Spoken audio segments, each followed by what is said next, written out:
Hello, and welcome to another episode of Sex and the State. I'm your host, Kathy Reisowitz, and today's post is TV Tuesdays 24, 60 songs, the Chick's Earl, plus the 3 small things keeping me from country music stardom. Welcome to the 23rd TV Tuesday. 1. I love pop culture. I've always loved pop culture, TV and music specifically. Movies and novels are okay too, I suppose. And I've always loved great pop culture writing. TV Tuesdays are my way to practice writing about pop culture.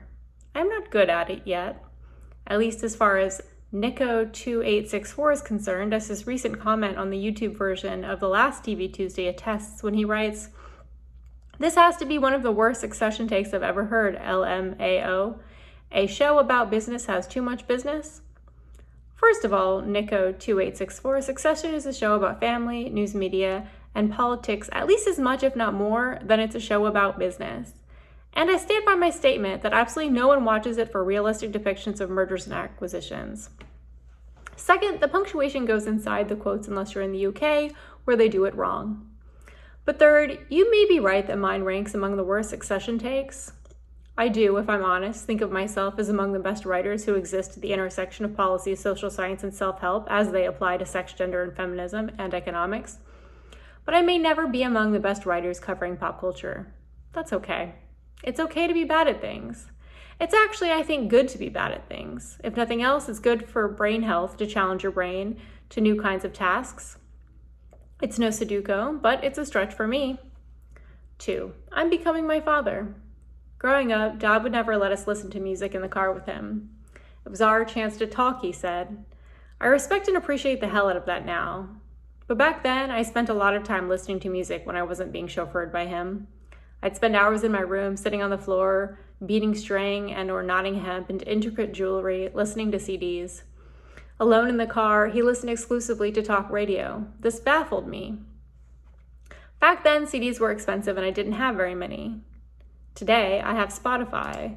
Well, one of my exes gives Spotify $10 a month so he, another of his exes, and I can access more music than I have time left on this planet to consume. And do you know what I nearly exclusively listen to? Podcasts, mostly political podcasts, center-right, center-left, NPR, and populist left. I can't bring myself to do populist right, the 2023 equivalent to talk radio. 3. I listen to 2 other genres of podcasts.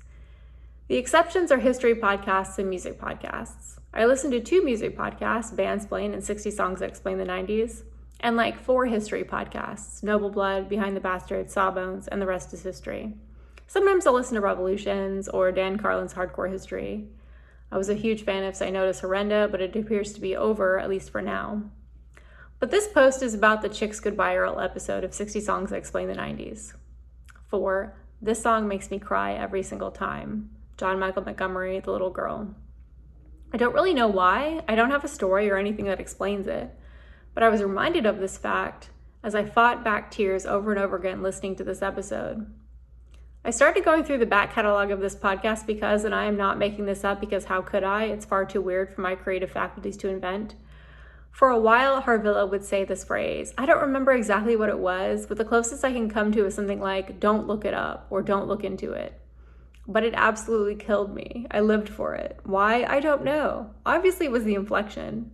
Beyond that, my guess is as good as yours. And then, for some reason, he stopped saying it.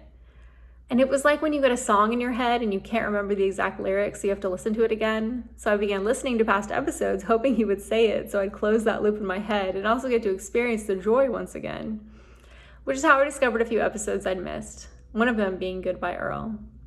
There's something about country music, especially female country singers, that just gets me right in the feels.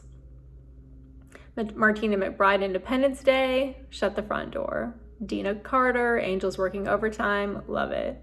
Joe D. Messina, Stand Beside Me, Tattoo It Onto My Body. Okay in One Dude, The Thunder Rolls by Garth Brooks. I am not a snob. I do not enjoy things ironically, as my friend Trevor Burris likes to say. There's something so abashed, straightforward, and unashamed about country music. As host Rob Harvilla writes, there was a moment between the early 90s and 9/11 when women were less discriminated against in country music.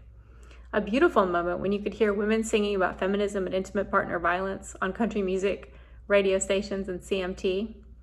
I listened to Rob Parvilla play clips of those songs and talk about them, about the artists and the times. I tried not to cry and thought, I wish I could do that. I wish I could write songs that imprint on a young girl so powerfully that mere clips 20 years later brings forceful tears to her eyes.